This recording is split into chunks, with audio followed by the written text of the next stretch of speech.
Hello everyone, in today's video we'll talk about why your Dell laptop screen may be flickering and how to fix it.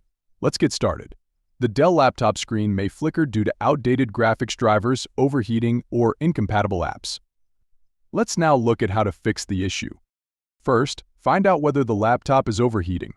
Too much heat strains the laptop's components, so ensure it has adequate airflow. Always position the laptop on a firm, level surface. You can prevent overheating by using a cooling pad, especially if you perform tasks like video editing or gaming.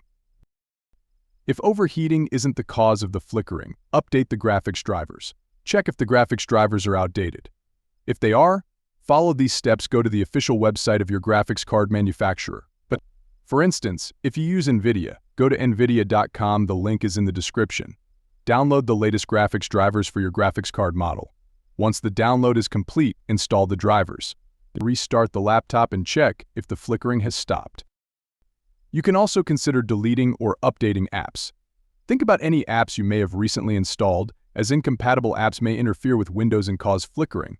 Try deleting or updating them and check if the screen is no longer flickering. Thank you for watching and see you next time.